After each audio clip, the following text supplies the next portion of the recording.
Olá pessoal, tudo bem? Sou o pastor Murilo Silva, estamos iniciando mais um vídeo no nosso canal A Hora do Pregador, tá bom? Em nosso quadro Teologia ao Alcance de Todos. Já estamos no nosso quarto vídeo, tá bom? Acerca de bibliologia, e hoje nós vamos aprender acerca dos materiais usados para fazer a Bíblia antigamente e dos idiomas originais da Bíblia, tá bom? Bora pro vídeo.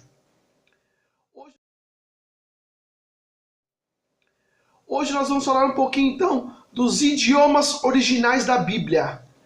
As línguas utilizadas nos registros da revelação de Deus, ou seja, nos registros da Bíblia Sagrada, vieram de famílias de línguas semíticas ou indo-europeias, como é assim dito.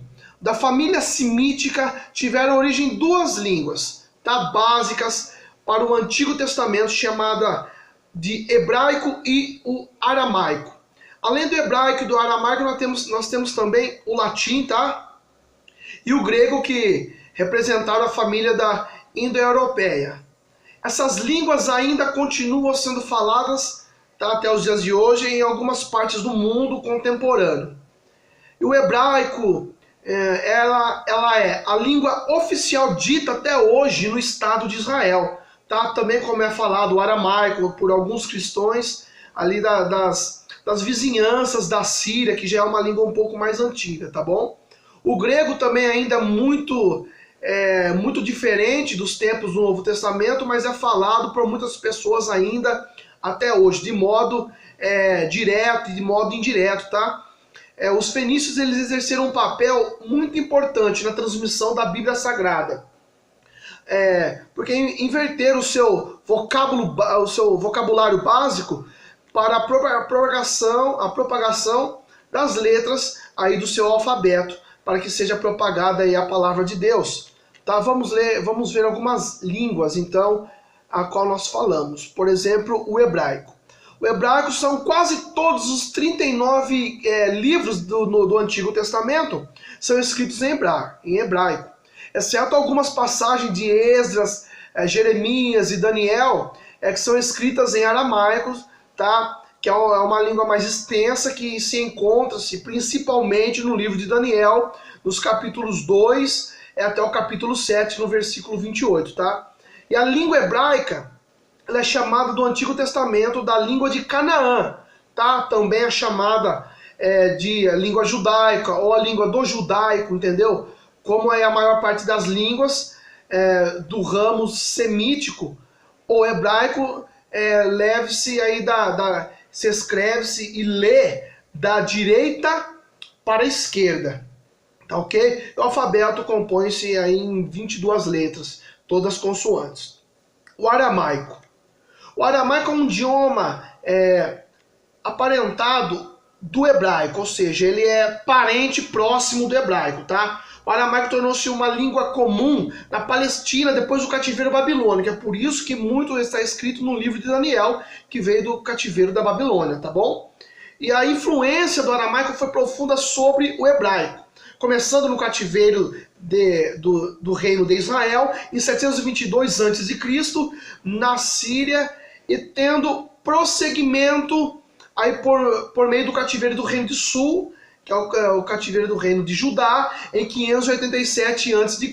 na Babilônia. Tá? E em 586 a.C., quando Israel começou a regressar do exílio, o povo falava aramaico como língua nacional. Então era uma língua da nacionalidade ali do povo do Senhor, e é por isso que quando Esdras leu as escrituras em hebraico, foi preciso de um intérprete, tá? Que nem diz no livro de Neemias, capítulo 8, no versículo 5 ao versículo 8.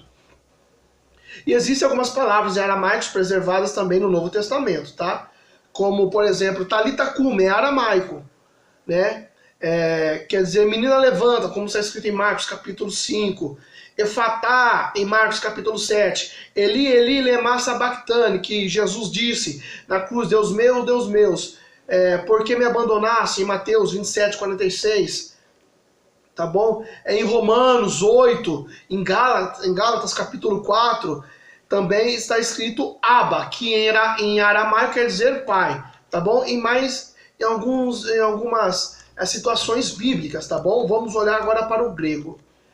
O grego, nós estamos diante de uma língua que ela é originalmente do Novo Testamento, que ela foi escrita. Tá? O grego do Novo Testamento não é um grego clássico, com palavras difíceis dos filósofos da época.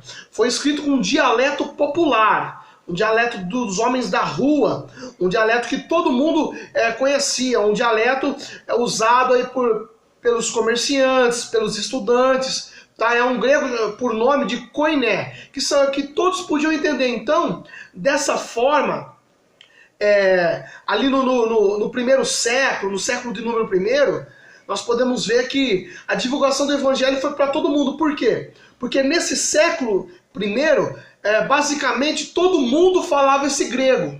Tá? Esse grego é comum, chamado koiné. Esse grego era muito falado. Então praticamente o mundo inteiro falava o grego. Então o alfabeto grego ajudou a propagação do evangelho de Cristo. Tá? E assim chegando a quase todo mundo, tá? No primeiro século, nos primeiros anos aí da igreja primitiva, tá? E o alfabeto grego tem aproximadamente 24 letras, tá bom? Nós vamos ver agora os materiais usados.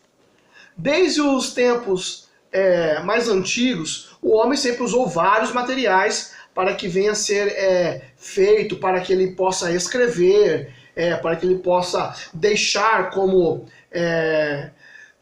memorial. Então, um desses materiais usados também, que foi para escrever a conotação da Bíblia, foi a pedra. A pedra ela foi empregada no Egito, na Síria e na Mesopotâmia.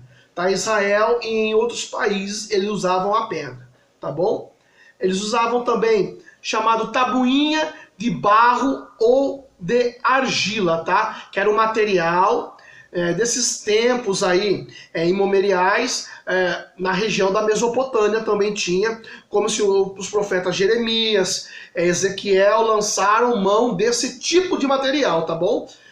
Dois tipos de cerâmica têm sido encontrados, pelo menos os arqueólogos que encontraram, eles secavam ao sol, tá bom? Ou ao forno, tá bom?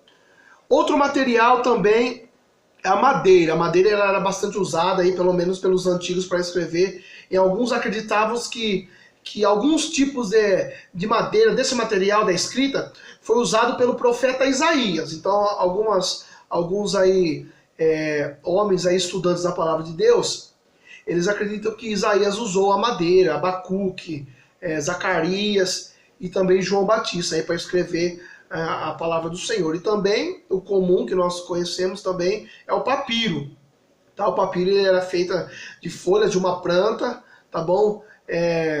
Chamada Acíperos papyrus, tá? Em grego, cujo o talo que tem por dentro, é um talo cilíndrico, né? Ele alcança aproximadamente 2 metros ou mais, tá? De altura, e esse talo ele era descascado e estendido em sentido cruzado, tá bom? Eles cruzavam para que iam prensando e raspando o pólido, tá bom? Que é o que vai saindo para poder fazer aí o papiro. E foi justamente esse material que o apóstolo João usou para escrever o livro do Apocalipse, tá bom?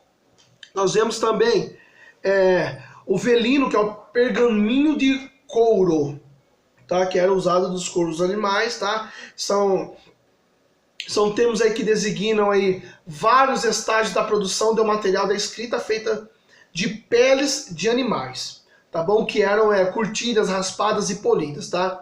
Todavia, nós temos que entender algo, que todavia os termos que eram usados aí, que eram cabivelmente usados, como o velino, que ele era preparado aí, originalmente com pele de bezerros e antílopes, enquanto o pergaminho de pele de ovelhas e de cabras. Então tudo isso eles usavam, tá? Aí o velino que vinha dos antílopes, eles usavam para escrever, principalmente escrever as escrituras do Senhor, tá? O pergaminho, chamado pergaminho de pele, tá? Que também é de ovelhas e de cabras. E foi usado pela primeira vez na cidade de Pérgamo, na Ásia Menor, no tempo do rei Eumenes II, em 197 a 158 antes de Cristo, tá bom? Devido à falta aí do papiro que recebia do Egito, porque o papiro ele veio originalmente do Egito, tá? Do rio Nilo, que era uma planta, tá? Que eles tiravam esse miolo, como eu já disse, mas originalmente vem do Egito, tá? Originalmente do rio Nilo, tá ok? E aí, como estava em escassez, para formar sua biblioteca, então foi necessário obter um novo material, tá? Descrito. Então, o resultado é conhecido como velino ou como pergaminho. Tá ok, meus irmãos? Esses foram aí os materiais usados e as línguas também que foram usadas aí nas traduções da Bíblia Sagrada, tá bom? Que Deus abençoe vocês. Espero que vocês curtem esse canal aí e se inscreva aí nesse canal, em nome de Jesus.